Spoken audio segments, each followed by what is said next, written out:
Assalamu alaikum jama'a masu kallon wanga shiri na barkanmu da saduwa a wagga rana ta yau da fatan kun kowa ya ina lafiya to madalla ina kowa fatan alheri. Jama'a ga labarai kuɗin Iranium ne ya ƙara hawa kasuwar duniya ana tafira an rasa yadda ake ciki. Aka ce kuɗin Iranium ya yi wata irin hawa wadda bai taɓa yin ba, ya cire ana nema babu irin wanda ake so babu dai ana nema ina gashi nan dai aka ce kuɗin ya kai wani matsayi wanda ba a tunani ba a yi tunanin Iranium ya kai wanga kuɗin shi ya kai wanga matsayi ba tare da ɓata lokaci ba za ni ga muku ta yadda aka yi labarin yadda ya zo.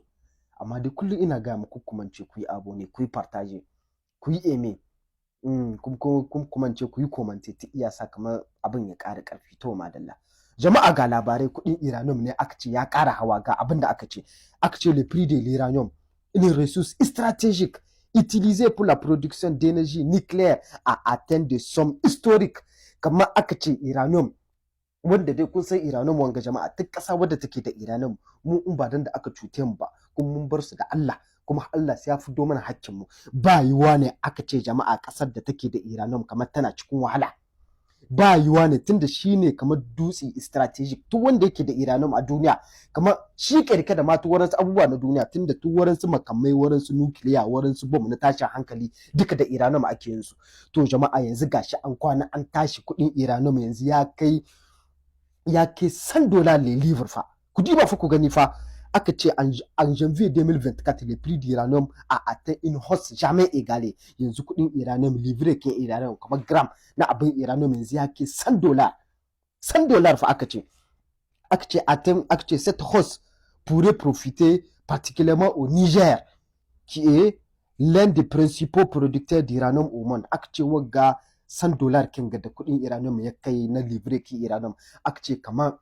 Niger ta iya cin amfanin shi. Kamar Niger ce ma za ta samu amfani cikin irin wanga abubuwa tunda kamar Niger kasar ga tamu tana cikin mayan kasashe wanda suke producteur kamar wanda suke cikin producteur din Iranium. Mu cutar mu akai tunda su wane ne mayan munafika ce algunguma wadda ta zo nan ga makiyan mu agolan mu wadda ta zo ta ci arzikin fiye da mu ita ce a kasuwar duniya. Kamfani na kasar Faransa wanda ake ce mu Urano shine ke kullum shi ke fidda Iranium kuma iya sai dace na a kasuwar duniya ita aka sani. To yanzu tunda su mulki su baba ne suka kama iko an like Iranium baya fita baya komi to yanzu a kasuwar duniya ana neman shi babu jama'a. Aka ce wallahi tun 2007 ma wai kuɗin da ya hau bai kai irin wanga matsayi ba amma yanzu gashi an kwana an tashi aka ce kuɗin Iranium ya kai wajen $100 le livre fa. Aka ce kuma tubbu menene ke sa wanga kamar ake buƙatar Iranium kuma babu shi waranga yaƙe da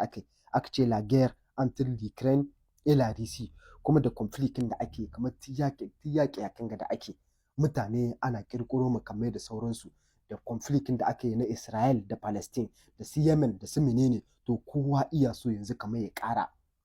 ƙarfin makamman shi tunda aka ce ba a sani ba dai Allah kiyaye duniyar ga da al'amura suke taya ana ma tsoro a ce wai ai yaƙin duniya na uku ba fata ne ba muke amma dai da can masanan su suke lissafi kamar kowa na shirya to babu jama'a wagga ƙasa ta mu ta Niger da aka liƙe kamfani na ƙasar Faransa Orano wanda yake kwasar Iranium to akwai wani kamfani da ya zo shi kuma kamfanin na ƙasar Canada ne yace shi ma ya zo yace shi ya kama gurbin ƙasar Faransa nan ga yace Iranium kuma ana fiddowa kamar su za su zauwa kamar yanzu a zo a yi partenariat wanda za a gana kamar a zo a yi yarjejeniya wadda mu mun ji daɗi fiye da da. To menene faru su dai wannan kamfani dai aka ce kamar dai ana zargin su kamar ana zargi in ba France ce ta turo su ba in ba ƙasar Faransa ce ta turo su ba ka a ce ita ke da hannun jari babba in kun ji ana actionnaire majoritaire kamar ka a ce ƙasar Faransa ce ke da hannun jari cikin wanga kamfani to ba a yarda da shi ba. To kenan jama'a da na ji wanga labari na ce kan zo in ga muku mutane su sani wanga arziki da Allah ya ba mu ba karamin arziki bane. Mun fatar da muke yanzu in Allah ya yi abu ya je komi daidai ƴan ƙasa mu za mu kama dole sai mun fidda barikin ga da ta kai mu wanga matsayi da muke ciki ita za mu fidda wanga gina ƙasa da ake cewa fa mu ne fa za mu gina ƙasan ba wani za ya gina mana ita ba kenan dole mutane hankuri za a yi wanga dogon gurace da gare mu mun zo mun rike karatu kowa so yake a bashi aiki cikin biro ya zamna ya kame takardu iya sinye iya kwasa kuɗi wannan bayi ƙasa wagga aikin hannu shi ke gina ƙasa mu cutar mu akai ko in ce girman kai ne hana mu aikin hannu da shi ake gina ƙasa ana a gina ƙasa to da me za a gina ta? 'Yan ƙasa mu za mu gina ƙasa to da me? Da aikin hannu. Yau Allah yi wagga Iranium kin ga da gare mu, in an samu yarjejeniya da mu da wani kamfani in yazo yanzu ba zama irin na da za a yi ba, yanzu komi nan za a yi shi a fidda shi a yi transformation ta farin wadda ake cema Iranat kin nan, kuma har a juya ya dawo abin ga Iranium. To yayi zuwan da ma Prime Minister yayi kasar Risi adda bisa kan waranga abubuwa duka aka tattauna na Iranium. To muna jira dai mu da ake ciki. Kenan dai shine mu wagga kasa tamu dai wanga iko da suke sama. Muna musu fata alheri, kuma muna musu Allah ba su tunani da nazari mai kyau wanda za ya amfani al'ummar ƙasa, shine fatanmu. Tunda al'umma yadda mutane suka kama aka